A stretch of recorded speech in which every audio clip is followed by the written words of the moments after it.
골로새서 4장 10절에서 18절 말씀입니다.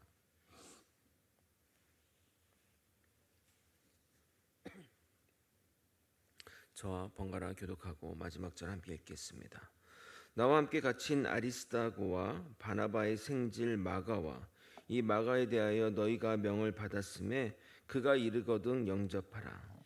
유스도라 하는 예수도 너희에게 문안하느니라. 그들은 할레파이나 이들만은 하나님의 나라를 위하여 함께 역사하는 자들이니 이런 사람들이 나의 위로가 되었느니라. 그리스도 예수의 종인 너희에게서 온 에바브라가 너희에게 문안하니라. 그가 항상 너희를 위하여 애써 기도하여 너희로 하나님의 모든 뜻 가운데서 완전하고 확신 있게 서기를 구하나니 그가 너희와 라우디게아에 있는 자들과 히에라볼리에 있는 자들을 위하여 많이 수고하는 것을 내가 증언하노라. 사랑을 받는 의사 누가와 또 데마가 너희에게 문안하느니라. 라우디게아에 있는 형제들과 눈바와 그 여자의 집에 있는 교회에 문안하고 이 편지를 너희에게서 읽은 후에 라우디게아인의 교회에서도 읽게 하고 또 라우디아 게아로부터 오는 편지를 너희도 읽으라. 아키포에게 이르기를 주 안에서 받은 직분을 삼가 이루라고 하라. 함께 읽겠습니다. 나 바울은 친히 문안하노니 내가 매인 것을 생각하라. 은혜가 너희에게 있을지어다. 아멘. 오늘부로 골로새서 강해가 마감이 됩니다. 다니엘 기도회가 마쳐지면 데살로니카서로 만나 뵙도록 하겠습니다. 사도 바울의 마지막 권면은 바로 기도와 전도 그리고 언어를 지혜롭게 사용하는 것이었습니다. 권면의 내용을 잘 기억하며 그리스도 중심적 삶을 살아가는 저와 여러분이 되시길 예수님의 이름으로 소망합니다. 오늘 본문의 내용은 사도 바울이 마지막 문안 인사와 축복의 권면을 다루고 있습니다. 내용적으로 크게 살펴볼 것은 없지만 편지에 등장하는 사람들의 이야기는 정말 할 이야기가 많습니다.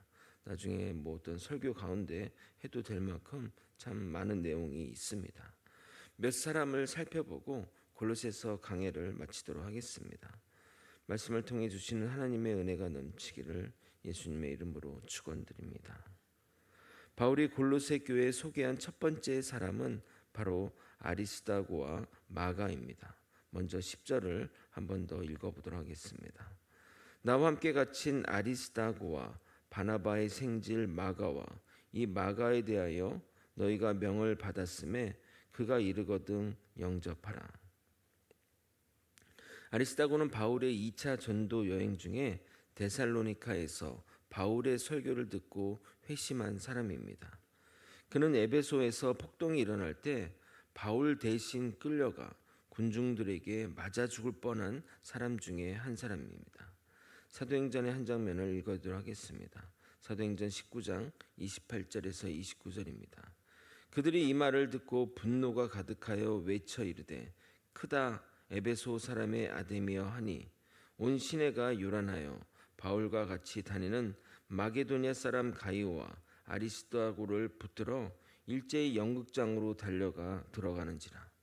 그러니까 에베소 지역에서 사도 바울이 사역을 막 펼치고 사람들이 이제 우상을 버리고 막 예수를 믿기 시작하니까 그때 에베소 지역에서는 그 아데미 신상을 만들어서 팔고 그걸로 돈을 했는데 자신들의 경제권을 위협하니까 저 기독교인들 때문에 지금 우리가 이렇게 위태하다, 위대한 아데미여 하면서 이제 거기 그 사람들이 모이는 곳에 갔던 거죠. 근데 그 하필 그때 바울이 없었고 아리스도거나 이제 이런 사람들이 가이오가 있어서 그 사람들이 대신 붙잡혀서 그런 고초를 당했던 것입니다. 이후 구제 헌금을 예루살렘에 전달할 때 바울과 함께 예루살렘에 갔으며 바울의 로마에 그러니까 바울이 이제 끌려가는 그것도 동행한 사람으로서 사도 바울 사역의 후반기 사역에 함께한 동역자 중에 동역자인 사람입니다. 그래서 그를 보통 사람들이 의리의 돌쇠라고 말하기도 합니다. 구전에 따르면 아리스다고는 사도 바울과 함께 로마 황제 네로에게 순교를 당했다고 합니다. 바나바의 조카인 마가는 마가복음의 저자이며 성령 강림 사건의 그 무대가 된 그 마가의 다락방의 그 마가입니다. 그는 1차 전도 여행 중에 중간에 돌아간 자이기도 합니다. 그는 베드로 그 이후에 또 베나바와 같이 또 함께 사역하고 나중에는 베드로의 제자가 되어 베드로가 아들처럼 여긴 자입니다. 베드로전서 5장 13절입니다. 택하심을 함께 받은 바벨론에 있는 교회가 너희에게 문안하고 내 아들 마가도 그리하니라. 그런데 사도 바울이 마가를 소개하며 그를 영접하라고, 그를 잘 대접하고 잘 모시라는 장면이 매우 낯설게 여겨집니다. 왜냐하면 마가는 1차 전도 여행 중에 집으로 돌아갔고 그로 인해서 사도 바울의 동역자이자 스승과도 같은 바나바와 다툼이 생겨 헤어지게 된 이유가 되었기 때문입니다. 역사학자들은 마가가 왜 중간에 돌아갔는지에 대해 연구를 했는데 가장 많은 대표적인 의견은 전도 여행이 힘들다 보니 지쳐 도망간 것이 아닌가라고 생각합니다. 알다시피 마가의 다락방에는 그 다락방에만 120명이 들어갈 정도면 다락방이 그 정도면 보통 방은 어떻겠습니까? 뭐 말할 것도 없죠. 그러니까 집이 좀 풍족하고 또 그런 사람들이 모여서 기도할 정도면 그렇게 서포트가 됐기 때문에 가능한 것입니다. 그러니까 무슨 얘기냐면 마가는 좀 귀한 집에서 자랐던 자녀로 귀하게 자랐기 때문에 그런 뭐 전도 여행 중에 거칠고 막 생명의 위험을 주는 그런 것들이 못 견디고 돌아갔던 것입니다.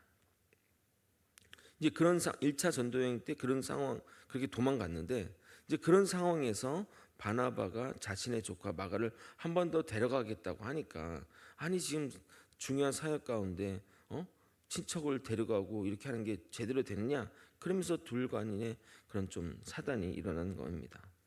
사도행전 15장 36절에서 41절까지 그 내용이 있는데 한번 여러분이 한번 같이 한번 찾아 읽어보도록 하겠습니다. PPT 보시고 해서 좋고 저 번갈아 읽도록 하겠습니다.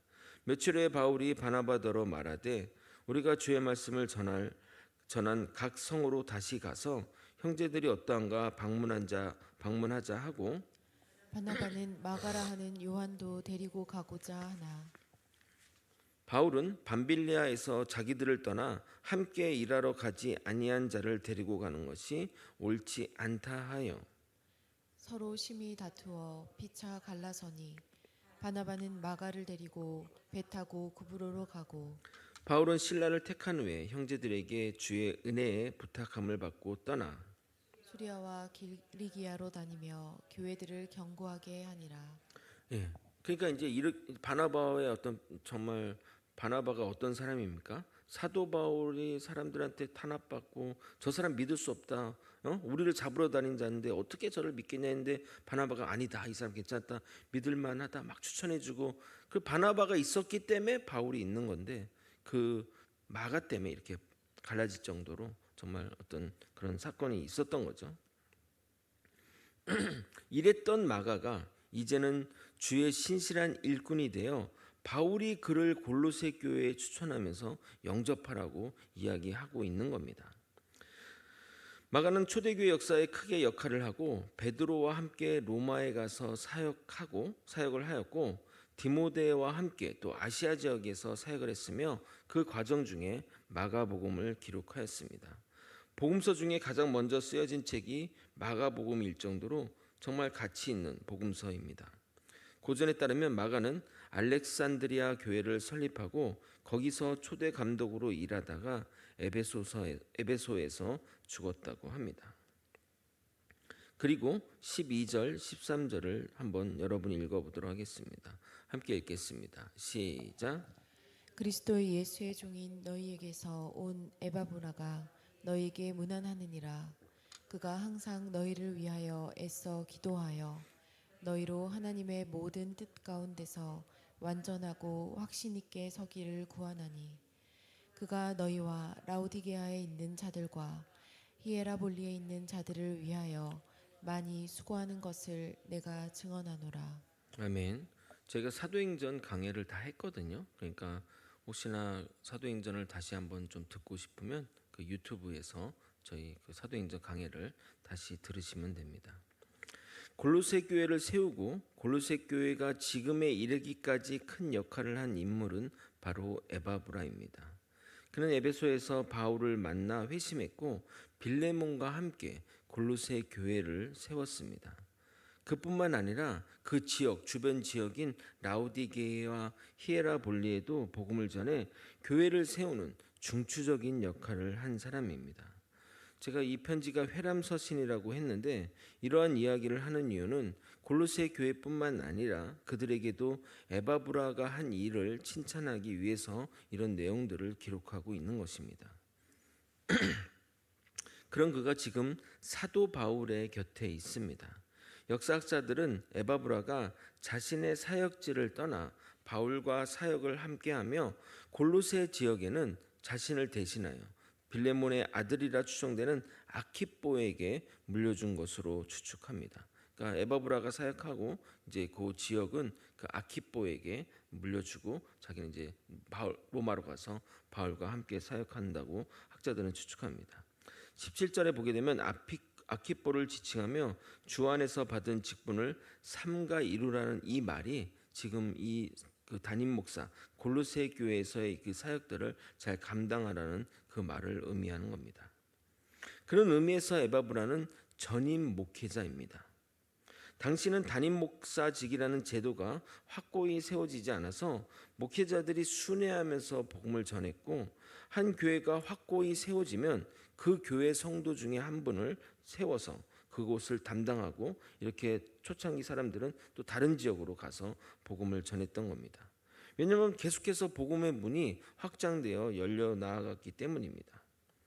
에바브는 자신이 떠났음에도 불구하고 사도 바울에게 교회의 어려움을 이야기하고 이렇게 편지를 써서 복음으로 바로 세워지게 해달라고 부탁하며 애써 기도하며 확고히 했다고 사도 바울이 지금 그것을 소개하고 있는 것입니다. 그러니까 자신이 떠났던 그 지역 그 교회를 위해서도 여전히 지금도 그 교회를 생각하며 그 교회가 바로 서기를 위해서 기도했다는 겁니다. 우리가 이렇게 또 저 같은 것도 사역지를 돌아가면서 이렇게 옮기잖아요. 사역지를 옮기면 이제 그 교회에 또 충실하다 보니까 과거의 교회가 어땠는지 잘 기도하지 않는 면들이 저한테도 좀 있는 것 같습니다. 이 에바브라를 보면서도 제가 사역했던 교회들을 위해서 또 기도하고 또 여러분들도 또 과거의 교회들 잘 있는지 이렇게 함께 기도하며 하면 좋을 것 같습니다. 에바브라는 항상 너희를 위하여 애써 기도하며 너희로 하나님의 모든 뜻 가운데서 완전하게 확신하게 서기를 구한다고 바울이 이야기하고 있습니다. 그런데 이런 멋진 믿음의 용사만 있는 것은 아닙니다. 설명에 앞서 먼저 14절을 읽도록 하겠습니다. 여러분이 한번 읽겠습니다. 시작. 사랑을 받는 의사 누가와 또 데마가 너희에게 문안하느니라. 누가는 설명하지 않아도 다 아는 사람이라서 넘어가도록 하겠고, 데마에 대해서 이야기를 하면 데마는 누가와 더불어 이 바울 사역을 적극적으로 돕는 자였고 골로새 교인들에게 소개할 정도로 훌륭한 동역자였습니다. 그런데 그가 사도 바울 사역의 말년에는 세상을 사랑하여 데살로니카로 간 사람이 되어 버렸습니다. 즉 믿음에서 이탈하여 세상으로 나아갔다는 의미입니다. 마가는 나갔다가 들어와서 더 큰 믿음의 일꾼이 됐는데 믿음에서 이탈해서 오히려 더 큰 일꾼으로 돌아왔는데 데마는 믿음의 일꾼이었는데 세상으로 나간 사람으로 성경은 기록하고 있는 것입니다. 사도 바울이 그 생애 거의 마지막쯤에 썼다고 추측되는 디모데후서 4장 디모데후서를 읽어드리도록 하겠습니다. 디모데후서 4장 10절에서 11절입니다. 데마는 이 세상을 사랑하여 나를 버리고 데살로니카로 갔고 그레스게는 갈라디아로 디도는 달마디아로 갔고 누가만 나와 함께 있느니라. 내가 올 때에 마가를 데리고 오라. 그가 나의 일에 유익하니라. 데마는 세상을 사랑하여 바울을 버리고 데살로니카로 갔습니다. 반면 바울은 2차 전도 여행 전에 마가를 버렸는데 이제는 그를 찾으며 그가 유익하다고 하는 것을 보면 참 아이러니하다라는 생각이 듭니다. 사람은 언제 어떻게 변할지 모릅니다. 여러분의 인생은 어떤 결론으로 끝이 나고 싶습니까? 누구누구는 신실한 일꾼이었는데 이제는 세상을 사랑하여 어디로 갔구나 할 사람으로 결론이 날지, 그의 불성실로 인해 내가 그를 버렸으나 그것이 계기가 되어 회심하여 복음의 일꾼으로 거듭나고 이제는 정말 복음의 일에 유익한 사람이 되었구나 할 사람으로 기억될지 말입니다. 말씀을 정리하겠습니다. 2023년이 이제 2달이 남았습니다. 오늘이 또 그 유명한 이용의 노래 아십니까? 10월의 마지막 밤을, 10월의 마지막 날입니다. 벌써 2023년이 지난 날 생각이 들며 더 잘했어야 한다는 후회가 들기도 합니다. 2024년을 준비하며 더욱 사역에 박차를 가하고 싶지만 여러 가지 어려움이 앞에 놓여 있으니 이것을 어떻게 헤쳐내가야 하나 생각이 많습니다. 교회는 안정과 또 평안을 유지하는 곳은 아닙니다. 우리의 모든 신분은 나그네입니다. 이 땅에서 항상 주님의 나라를 찾으며 주의 나라와 영광을 위해 나아가야 하는 것입니다.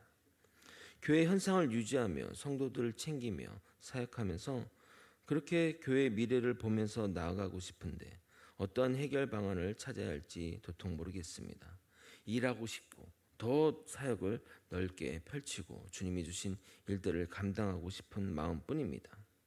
궁극적으로 사역은 사역자가 주도하는 것이고 성도님은 목회자를 따라 함께 나아가는 것이 가장 좋은 그림이라 생각합니다. 우리는 공동체입니다. 아프면 같이 아프고 힘들면 같이 힘들 것입니다. 그러나 더 많이 아픈 것은 목회자일 것입니다. 잘하고 잘되면 칭찬받겠지만 못하면 욕뿐만 아니라 책임을 져야 하는 사람이 목회자입니다. 사역이 안 되었다고 성도 탓하는 교회가 어디 있습니까?